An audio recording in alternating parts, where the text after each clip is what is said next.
Salut la compagnie, c'est Jules Melon et aujourd'hui dans la procédé critique, à la sortie du cinéma dans la Melon Mobile, je vais vous parler d'une des nouveautés de la semaine. Et disons qu'il n'y en a pas vraiment une qui m'intéressait plus que ça, sauf un film que malheureusement je ne peux pas trop voir à des horaires un peu compliqués, donc mon choix s'est porté sur L'attachement, car réalisé par Karine Tardieu et son précédent Brûlot, Les Jeunes Amants, que j'avais vu en salle et dont j'avais parlé à peu près dans les mêmes conditions d'ailleurs, m'avait plutôt plu, même si depuis je l'ai quand même pas mal oublié. Alors non, il ne va pas être question ici du nouveau métrage avec Omar Sy, ni de celui avec Jamel Debbouze, Mercato, voilà, mais d'un drame franco-belge adapté d'un roman écrit par Alice Fernet, pour d'ailleurs un scénario ici adapté par 3 femmes, dont la réalisatrice.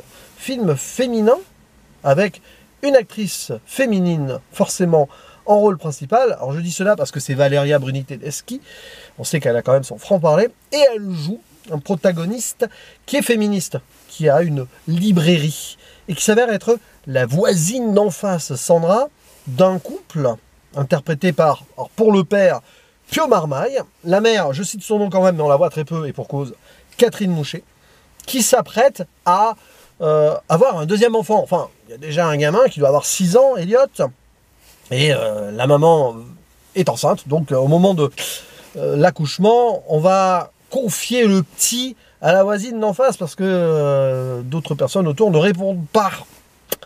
Bref, il va se passer ce qui va se passer.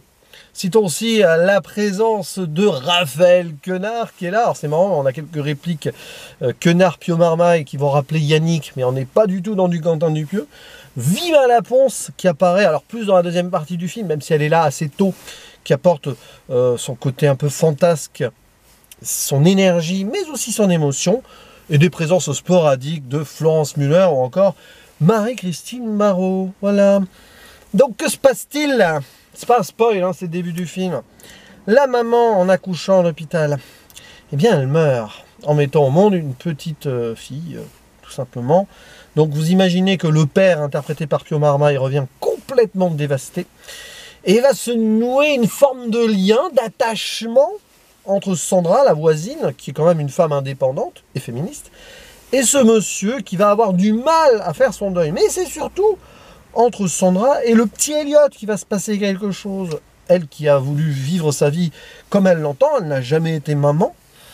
Mais là, par procuration, elle pourrait le devenir, ou pas, parce qu'il va se passer beaucoup de choses, de rencontres en déception.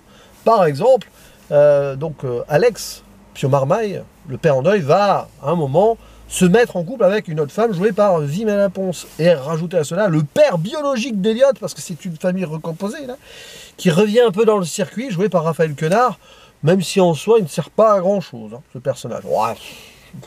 Enfin, il est là, quoi. Il ouvre des huîtres de temps en temps, et puis il console à un moment le personnage de Valeria Bruni Tedeschi le temps d'une soirée un peu arrosée. Et pour cause, parce qu'il y a beaucoup d'événements de vie qui vont nous être comptés ici. Comptés, c'est le cas de le dire. On parle du conte à un moment, Blanche-Neige notamment. Sur 2 ans, oui, 2 ans de vie. On va voir la petite Lucille donc grandir. Hein. Elliot, lui, non, il bouge pas. On garde le même acteur, César Botti, qui se débrouille bien d'ailleurs, parce que pour lui faire avoir une évolution quand même d'âge, on le fait parler un peu mieux au fil des rencontres. Enfin, ça veut dire qu'il a une meilleure diction et tout, mais bon, il reste quand même le petit qui avait 6 ans au début, quoi. Bon, c'est du cinéma, on va pas chipoter. Alors, qu'est-ce que j'ai pensé de ce film? C'est coup-ci, coup-ça, même si arrivé au bout, tu t'es attaché, c'est le cas de le dire, aux différents protagonistes. C'est un film qui porte bien son nom, c'est que, voilà, au départ, ok, il se passe des trucs, il y a des moments où ça vivote, et que dans l'écriture, c'est un poil forcé, même si on voit où ça veut arriver au final. Les thématiques sont bien décomposées, peut-être malheureusement, il y en a trop où ça reste en surface sur des moments où on aimerait plus de profondeur, et on arrive quand même à un moment à approfondir des choses, le temps de certaines scènes mieux écrites que d'autres. Mais, quoi qu'il en soit, on a une forme d'attachement arrivé au bout. C'est peut-être ce que voulait Karine Tardieu, parce que le roman de base ne devait pas être évident. D'ailleurs, c'est Fanny Ardant qui a joué dans Les Jeunes Amants, qui a, on va dire, donné envie à Karine Tardieu de faire ce film. Et parfois, on est dans ces poncifs des films pseudo-romantiques, dramatiques, à la française qu'on pourrait critiquer d'antan. Mais c'est autre chose aussi, parce qu'on parle du deuil de base, un deuil qui est porté par le personnage d'Alex, donc Pio Marmaille, mais porté de façon fragile. C'est-à-dire que parfois on pourrait imaginer qu'il a des lacunes dans son jeu, mais non, c'est son personnage qui a des lacunes de vie et d'adaptation par rapport à ce qui s'est passé. On le voit dévasté d'abord, puis après, bon, il fait mine d'oublier, il fait une fausse route quand même en forçant quelque chose, ce qui fait un peu un forceur quand même, hein, avec Sandra là, qui lui rappelle que, attention, on ne traite pas les femmes comme ça. Enfin, on dirait qu'il y a un jeu. Alors sur le personnage féministe principal, ça manque un petit peu de couleur et vraiment de côté vindicatif. En soi, pardon, le film ne l'est pas féministe, plus que ça. C'est juste pour donner, on va dire, un caractère au personnage de Sandra et axer sa solitude sur un choix qui n'en est pas peut-être un, et au final, elle peut faire un autre choix. Non, c'est pas un film ultra progressiste. Je le dis d'emblée. Hein. Ce qui, à un moment, m'a un peu perturbé dans le sens où on nous fait croire dans l'écriture que ça pourrait l'être, mais pas tant que ça. La preuve, la caméra et l'écriture excusent beaucoup le personnage masculin principal par rapport au deuil, oui, mais il fait des boulettes. Alors, il y a quand même quelque chose de fort qui va se passer à l'aéroport, au moment avec le personnage de Vima Ponce, pardon, à la fin. Là, ok, là, ça, c'est une belle scène parce qu'il y a un build-up qui fait que, finalement, certaines vont faire des choix.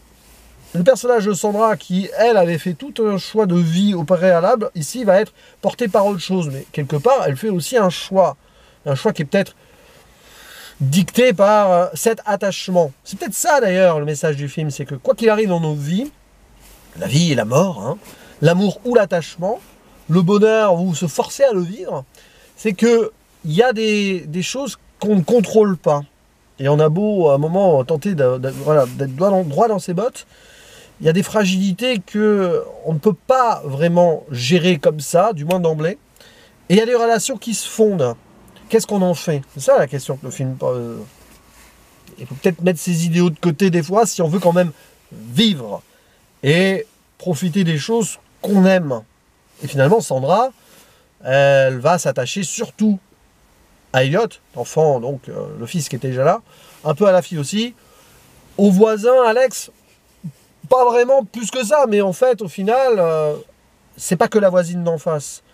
Par rapport à ce destin où elle était là le soir où elle a dépanné, mais derrière, bah, elle a été la première à consoler le père devenu veuf, et bien elle est rentrée dans la vie de cet homme, elle est rentrée dans la famille, qu'elle le veuille ou non.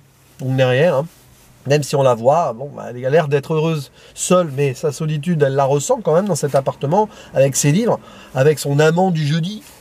Bon, ouais, il lui manquait quelque chose à Sandra. Maintenant, on aurait pu axer ça un peu plus encore dans sa lutte et ses idéaux.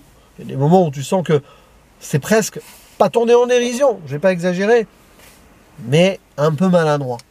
Bon, mais je pense que c'est pour ramener aux fragilités de la vie, que quoi que vous pensiez, quoi que tu puisses ou pas paraître vis-à-vis de quelqu'un, ça va au-delà. Par exemple, bon, elle a l'air hyper indépendante, tout ça, mais bon, et lui, bah, il a l'air un peu toxique quand même, borné par moment, et il pense qu'à lui, égo, mais en fait, c'est par fragilité. Quand il va craquer, il va peut-être faire autre chose aussi. Même si ça aurait pu être là aussi un peu plus poussé. C'est pour ça que c'est pas Pio Marmaille que je mettrais en avant dans les performances ici du film.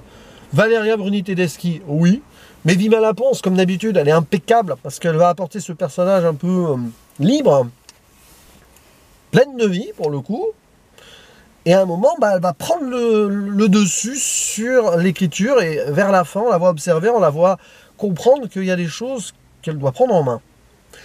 Ça, c'est bien. Vraiment, il y a tout un passage où on commence à la voir observer, elle arrive à Noël, elle est dans le décor, quoi.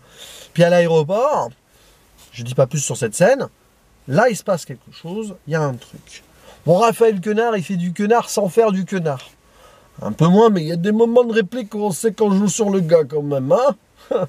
C'est ça qui me fait à moitié rire, c'est qu'à chaque fois que je le vois dans un film, quand bien même il a une palette de jeux qui peut être assez variée, il y a des instants où tu as l'impression qu'il improvise, mais en fait non, on lui écrit sûrement des répliques, parce que bah, depuis c'est devenu un phénomène. Au final, l'attachement, bah... ouais, allez, je passais un moment correct, disons que crescendo, je suis rentré dedans et arrivé au bout. Ouais, mais j'ai jamais vraiment été ultra touché, hein, quand même. C'est-à-dire que le début qui balance direct le pathos forcément, hein, vu le synopsis, ça n'aide pas. Il faut déconstruire le fait qu'on n'ait pas vraiment ressenti ce qu'on aurait pu ressentir au niveau émotionnel pour derrière se laisser emporter et embarquer. Je pense que ça peut diviser. Il y a beaucoup qui vont rester hackés. Il y en a d'autres qui vont vraiment être pris de suite et après ça va rouler. Moi, je suis un peu entre les deux, j'avoue. Bon, n'hésitez pas à me dire ce que vous en avez pensé si vous l'avez vu en salle. Et je ne sais pas si j'évoquerai une autre nouveauté cette semaine, parce que c'est compliqué, vraiment. Là, sur ces vacances scolaires, mon cinéma principal n'a pas fait forcément les efforts. En fait, je vous le dis, hein, je conclue là-dessus, je voulais voir The Monkey, c'est pas sûr que je ne le vois pas encore. Mais il n'y a que des horaires après 18 h, c'est un film d'horreur. En vacances, j'ai pas envie de me prendre un public qui risque de me sortir du film, en fait, si vous voyez ce que je veux dire. Bon, oui, parce que entre vous et moi, les films d'horreur au cinéma, j'essaye de les voir en semaine, en début d'après-midi. Ah, c'est pas possible. C'est les vacances en plus. Bref, je ferme la parenthèse là-dessus. Je verrai si j'en parlerai plus tard ou si je me décide à y aller quand même. Ce qui est sûr, c'est que là, j'attends vos commentaires sur cette œuvre en particulier. Et puis si vous avez vu le Omar Sy ou le Jamel Debbouze, hein, balancez aussi. Mais bon, là, je pense pas que je les verrai, du moins pas en salle prochainement. Je vous dis à la prochaine, ciao.